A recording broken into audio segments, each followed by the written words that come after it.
Hello các bạn, mong các bạn cho mình xin một lượt đăng ký kênh, để mình sớm đạt 12.000 người đăng ký nhé. Cút ra ngoài.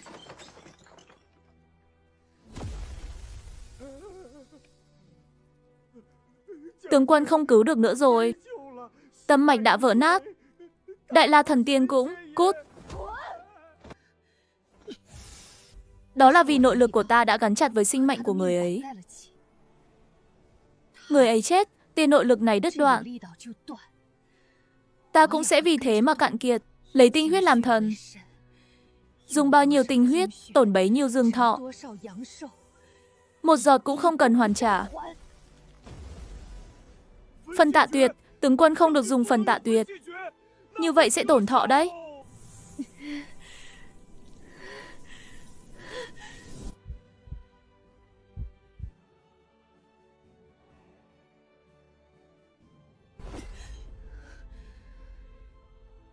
Sự thật 3 năm trước, ta sẽ đích thân điều tra cho ra Ngô Gia Khoai. Nhưng trước khi làm được điều đó, ta không cho phép nàng chết. Dù có phải lật tung thiên hạ, tìm kiếm yêu cốt, nàng cũng phải sống cho ta. Sống để tự miệng nói ra sự thật năm đó.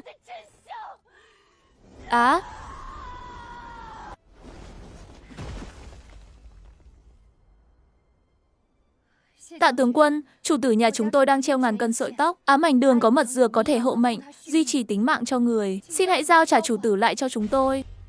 Người ấy ở đâu, mạng ở đó. Kẻ nào dám tiến thêm một bước, chết.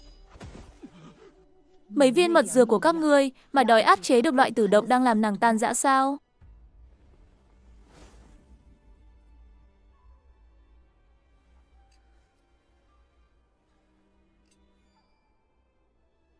172 người ám ảnh đường. Đêm nay nghe theo sự sai khiến của Tạ tướng quân. Lật tung mặt đất 3 thước. Tìm cho ta cái sợi dây dùng để dắt chó đó. Ra lệnh đi. Tạ Kim Hàm, nàng điên rồi sao? Ai cho phép nàng dùng bí thuật chiết tổn tu 6 để cứu ta chứ? Tiết kiệm chút sức lực đi. Những lời tàn nhẫn nàng dùng để đuổi ta đi. Đến đây là chấm dứt rồi. Tạ Kim Hàm, đồ ngốc nhà nàng. Cả nhà nàng bị Chu Di đều là do ta hạ lệnh xử tử. Ta vốn dĩ là kẻ sắp chết. Nàng nợ ta món nợ máu của hơn 170 mạng người nhà họ Tạ. Nợ ta 3 năm phiêu bạt lưu lạc. Nàng dừng tay cho ta.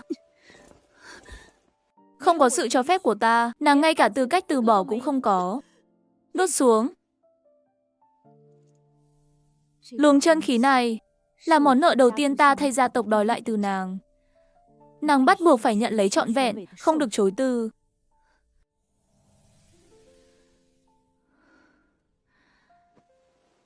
Ba năm rồi. Ta đơn độc bày mưu tính kế, gánh trên vai bao tiếng xấu. Vậy mà vẫn còn có thể đợi được hơi ấm này. Sao nàng có thể? Sao nàng có thể vì ta mà làm đến bước này chứ? 3 năm trước, nàng dùng một bát thuốc đắng đổi lấy đường sống cho cả nhà họ Tạ của ta. Hôm nay ta dùng tu 6 này để bảo vệ nàng chu toàn. Đây vốn dĩ là điều ta nên trả lại. Sau này sóng gió nơi triều đình, những nguy nan của người khác, ta sẽ chắn cho nàng.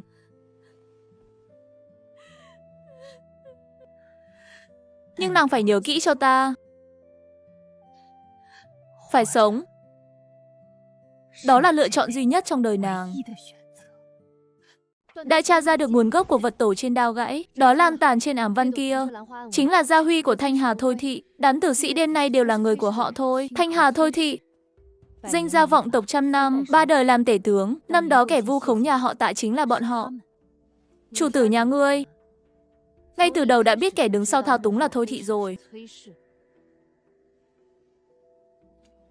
Tại sao không nói thẳng cho ta biết?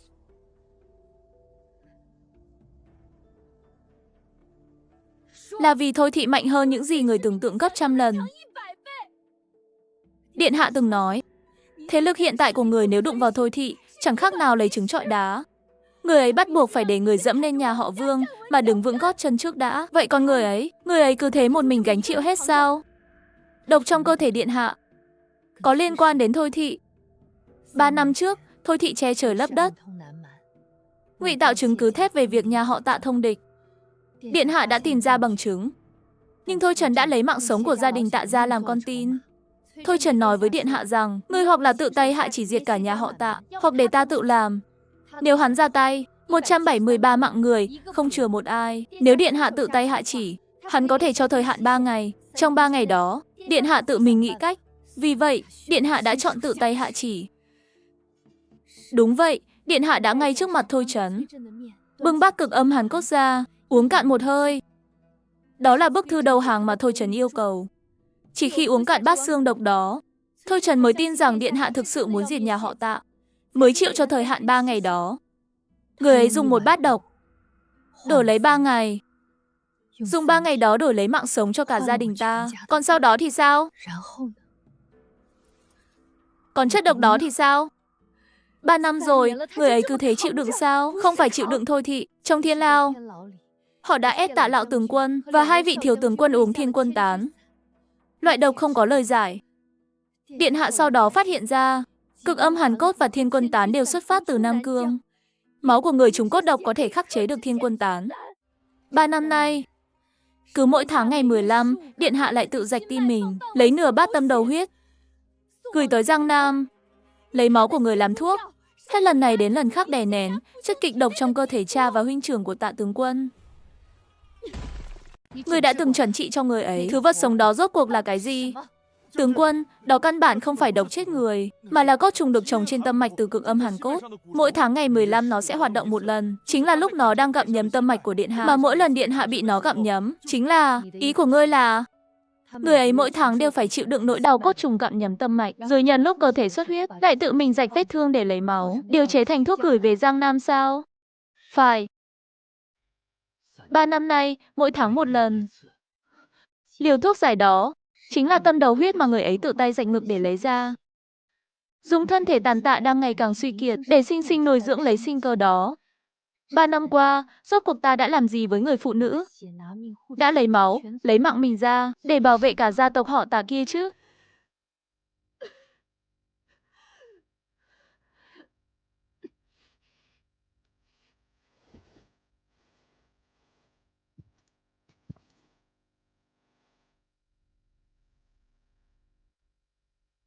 Tại sao nàng không nói cho ta biết?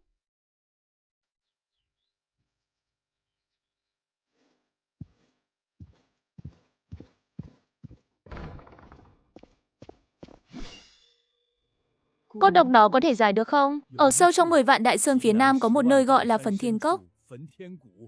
Dưới đáy cốc có sinh trưởng một loại linh vật cực dương. Lấy linh vật đó làm thuốc, mới có thể tiêu trừ được hàn cốt trong tâm mạch. Trong 3 tháng, ta sẽ san bằng Phần Thiên Cốc. Bằng mọi giá phải lấy được thuốc về. Chú Thiết Trụ, mặt tướng có mặt, hãy chỉ huy quân Tạ gia tiếp quản phòng thủ Kinh Kỳ. Giam chặt Vương Cảnh trong ngục chết cho ta. Rõ. Diệp Uyên, thuộc hạ có mặt. Toàn bộ ám ảnh đường xuất động. Trước khi trời sáng, phải nhổ tận gốc tất cả các cứ điểm của Thôi Thị ở Thánh Đô. Ta muốn thu lại món lãi đầu tiên. Phải để Thanh Hà Thôi Thị biết được chúng đã đắc tội với ai. Linh Diệt, Tạ Kim Hàm, người tư thông với giặc, mưu nghịch là tội chết, còn không mau buông đa chịu trói.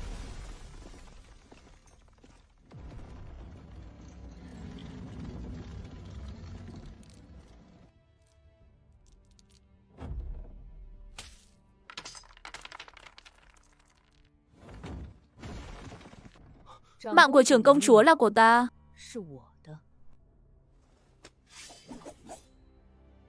Từ nay về sau, Sở Trường Âm chính là nghịch lân của Tạ Kim Hàm ta. Kẻ nào vượt qua lưỡi đao này đều phải chết.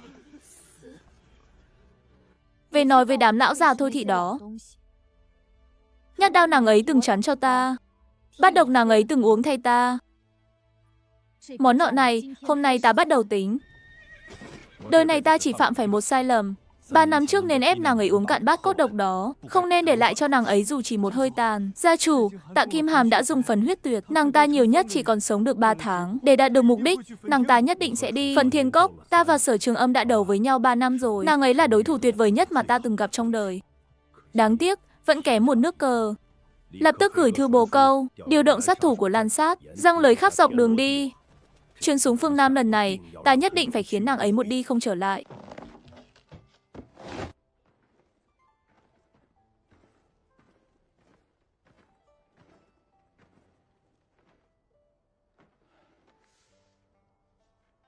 Cô xe này còn quỷ dị hơn cả kiệu của hoàng hậu.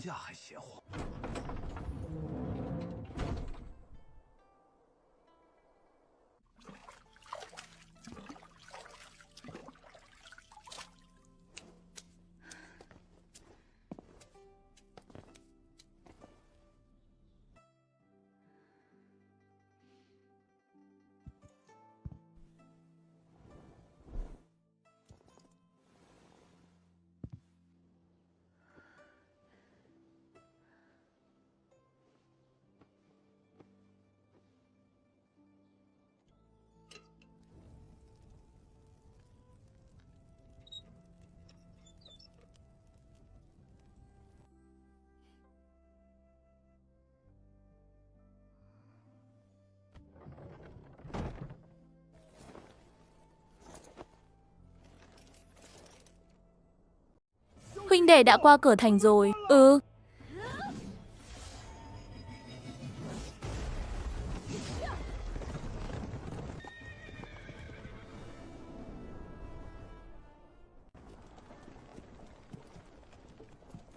Cái lạnh thấu xương truyền từ xiềng xích, đâm xuyên tâm can trong không gian tĩnh lặng.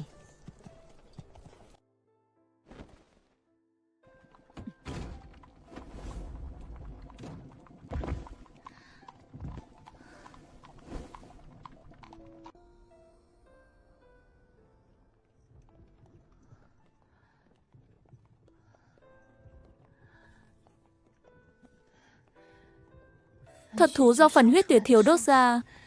Buông tay ra. Để ta chết đi, đối với cả nàng và ta đều là tốt nhất.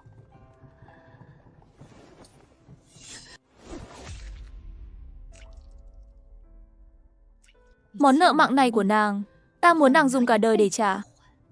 Nàng ngay cả tư cách chết cũng không có.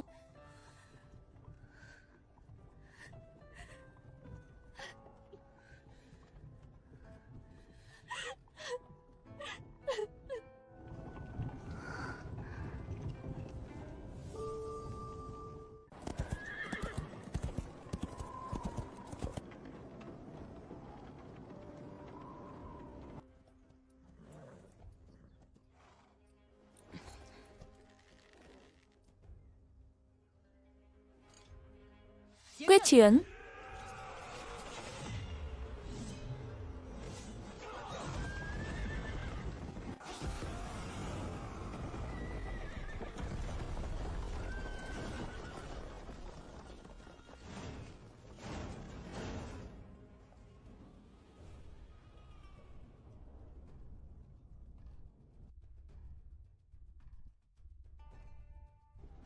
Đã nghe thấy sơ hở của thiết trận rồi.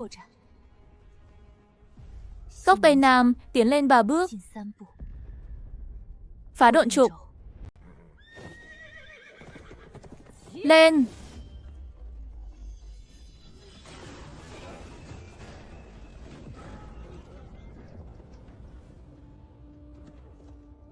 Đi mau.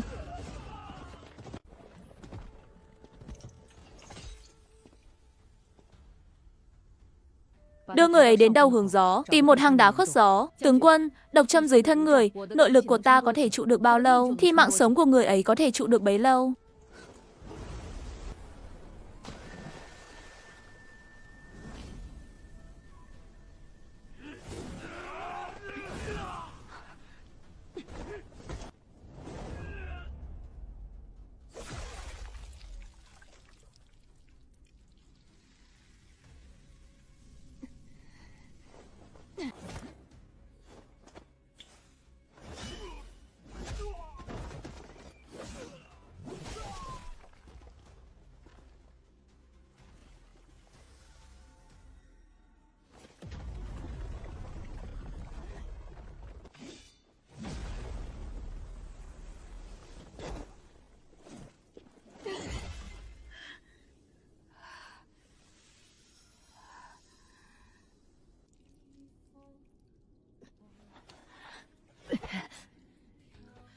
Tướng quân, lấy được rồi. Làm sao để cho điện hạ dùng đây? Chỉ mình tướng quân không được đâu. Liệt hỏa hồng liên, cực dương cực liệt. Người bình thường uống vào ít nhất phải mất 3 tháng để từ từ luyện hóa, nếu không dược lực xung vào kinh mạch. Nhẹ thì tẩu hỏa nhập ma, nặng thì nổ tung mà chết. Tâm mạch của điện hạ đã vỡ nát, đan điền khô kiệt, kinh mạch đã không còn tác dụng. Nếu rót dược lực của đóa hồng liên này vào, không phải là cứu mạng, mà là, ta biết. Tướng quân.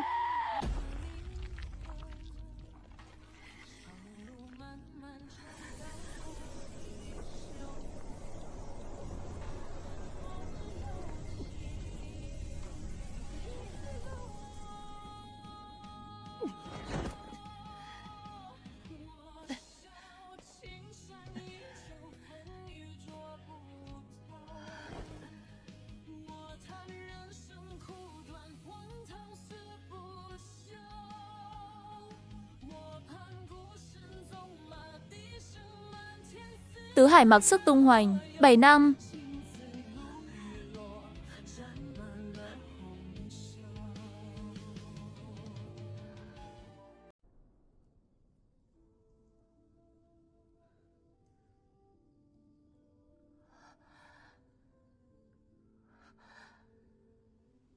Đây là đâu?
Lui ra.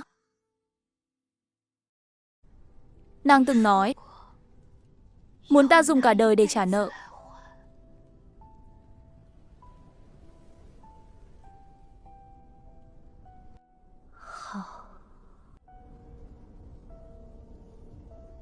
Phần huyết thập nhị trọng, âm dương giao hội, khí huyết khô kiệt, tựa như đã chết. Đây gọi là quy hề niết bàn. Không chết thì khó mà thoái lui.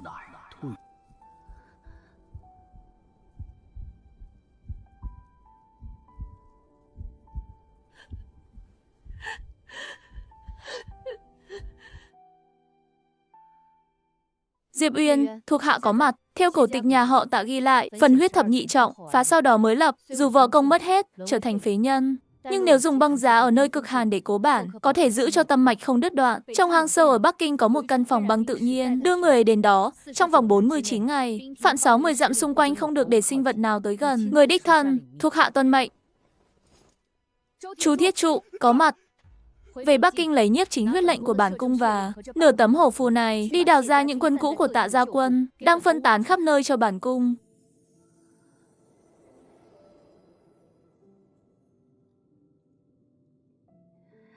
Nàng tỉnh rồi.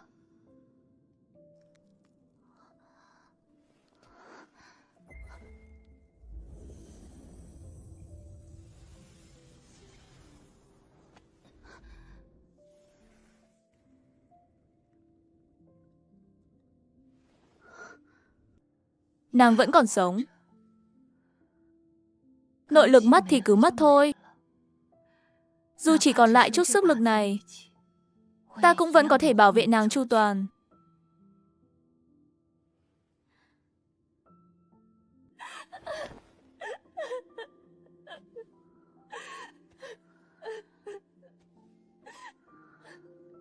Khi nào chúng ta sẽ tính sổ đây? Con chó già thôi trần đó không thể giữ lại. Không kịp nữa rồi, ta đã cho Diệp Biên truyền đi tin tức về cái chết của ta. Con cáo già Thôi Trấn một khi tưởng rằng ta đã chết, chắc chắn sẽ không thể đợi được mà thu gom quyền triều đình, đưa toàn bộ binh tư và tiền lương giấu kín ra ngoài ánh sáng. Hắn tưởng mình có thể nhân cơ hội đó nắm quyền kinh thành. Nhưng trong 3 tháng này, ta phải cắt đứt gốc rễ của hắn. Những tử sĩ mà ta nuôi ở Giang Nam sẽ cắt đứt 6/10 tuyến vận chuyển mối sắt của Thanh Hà Thôi Thị. Các tử sĩ của Ám Ảnh Đường sẽ mang theo mật lệnh của ta, đi mua chuộc, chia rẽ những thống lĩnh của mấy lộ cấm quân dưới trướng hắn. Còn Chu Thiết Trụ sẽ chịu trách nhiệm tập hợp thiết kỵ Tạ Gia ở Bắc Kinh. A Hàm, nàng vì ta mà dốc cạn tu sáu. Lần này, đến lượt ta đứng ở phía trước.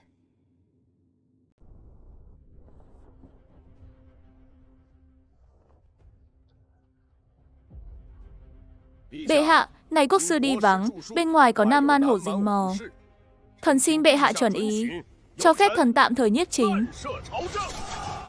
Xin bệ hạ đóng ấn.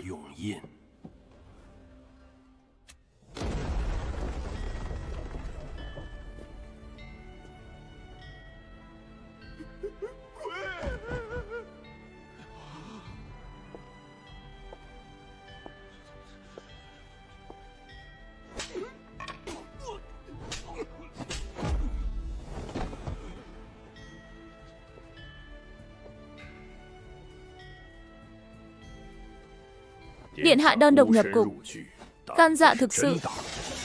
Nhưng dù lòng can đảm có lớn đến đâu, thì làm sao chống lại được 3.000 lưỡi đao của Thôi gia ta? Thôi đại nhân, ai nói bản cung tới đây một mình?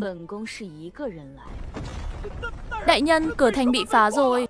Là Tạ Gia quân. Tất cả nghe lệnh, không cần quản bên ngoài thành. Giết Sở Trường Âm cho lão phu, không từ bất cứ giá nào.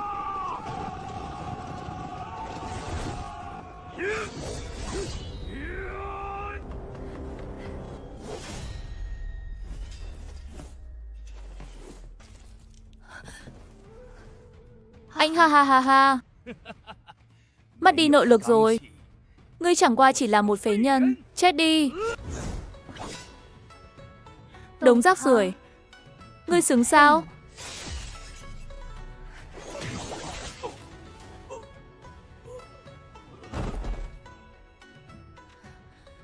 Tử sĩ bên ngoài đâu? Con ngẩn người ra đó làm gì? Giết bọn chúng cho lão phu. Được. Đã vậy thì chúng ta cùng chết đi.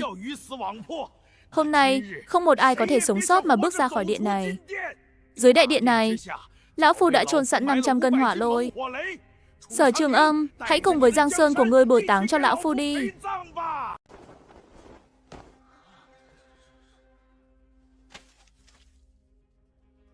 Thôi đại nhân đang tìm thứ này sao? Kẻ mưu phản chính là ngươi. Thôi đại nhân, ngươi thực sự nghĩ rằng 3 tháng nay bản cung ở Bắc Kinh chỉ để ngắm tiếc thôi sao?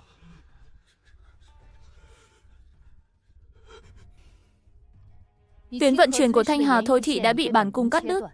3/10 quân phí ngươi hứa hẹn với các thống lĩnh cấm quân đêm qua đã bị Ám Ảnh Đường tịch thu sạch sẽ, không còn tiền lương. Thôi Trấn, ngươi lấy gì để hiệu lệnh đám sói đói này?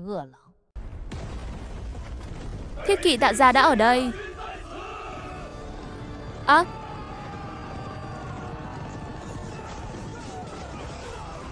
kẻ nào dám động vào trưởng công chúa? Tại sao? Tạ Gia quân rõ ràng đã tan rã từ lâu. Tại sao vẫn còn có thể quay lại? Rốt cuộc ngươi còn giấu bao nhiêu con bài tẩy? Thôi Trấn, năm đó ngươi dùng mạng sống của cha con nhà họ Tạ và loại độc thiên cơ tán không thuốc giải đó, ép bản cung phải cúi đầu. Ngươi tưởng bản cung uống bát độc đó vào liền biến thành con rối trong tay ngươi sao? Ngươi tính toán được lòng người, nhưng lại đánh giá thấp Tạ Gia quân và lưỡi đao sắc bén đã thu phục được cốt độc, và cũng đánh giá thấp quyết tâm của bản cung. khiến Thanh Hà Thôi Thị nhà ngươi, một danh môn vọng tộc trăm năm, sụp đổ trong một sớm một chiều, mỗi con đường máu mà A Hàm giết ra ở Nam Cương. Mỗi ngụm máu độc mà bản cung nuốt xuống ở Kinh Thành. Hôm nay đều ở trong chén rượu này cả rồi.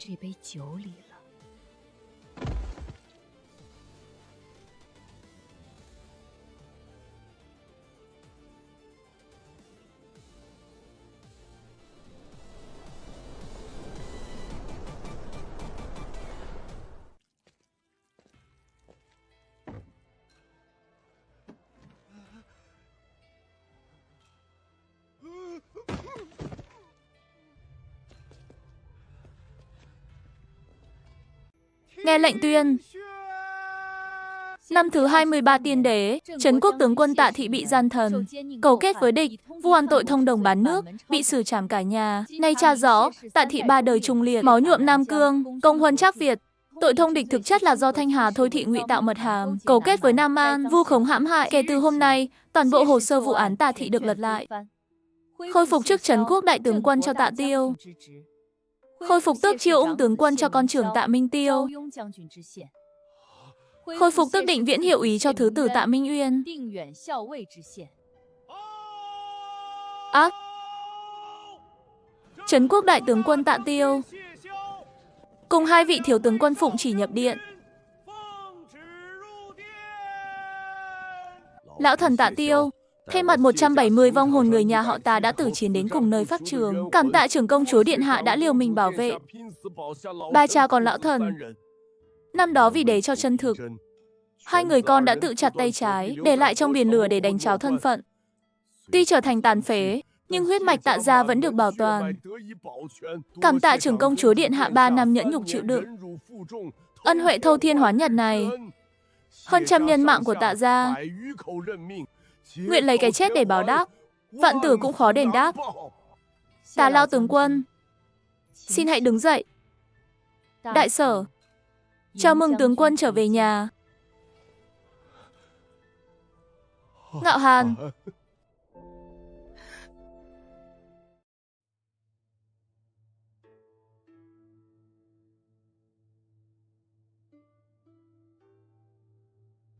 có thần.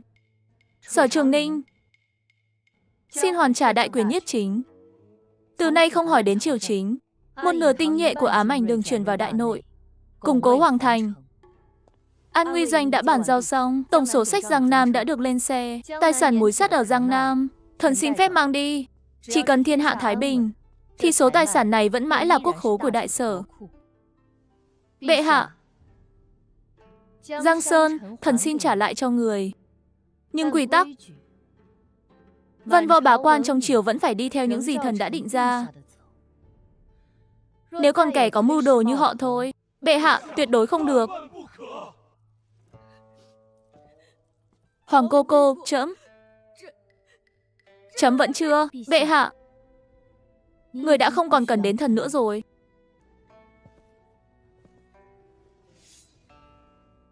Biên cương đại sở đã ổn định.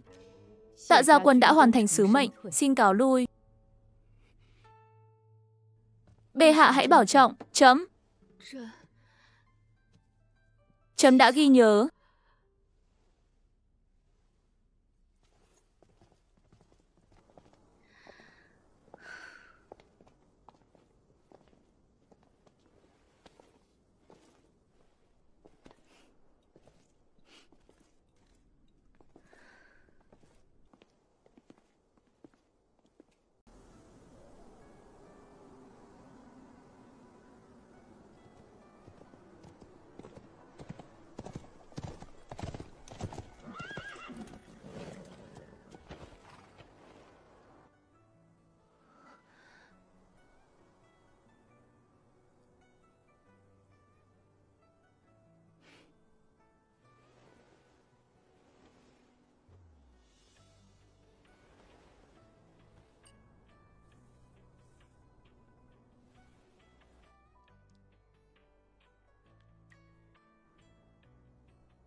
Điện hạ, thiên hạ đã canh giữ xong rồi.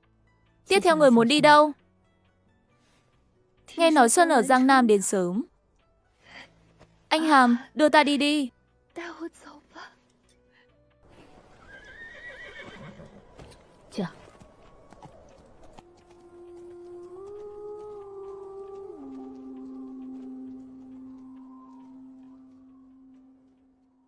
Bà chủ trong tiệm một mình à?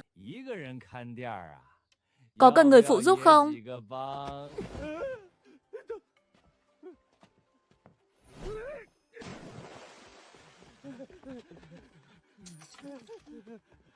Ta làm nàng ồn ào à? Nước sông lạnh, đừng để làm ướt y phục. Không ướt.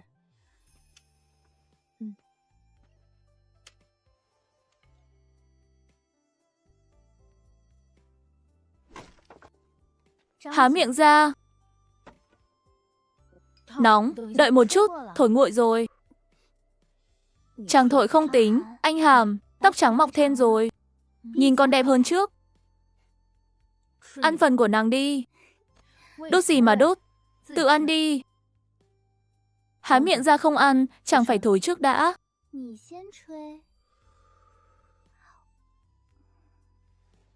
Được rồi.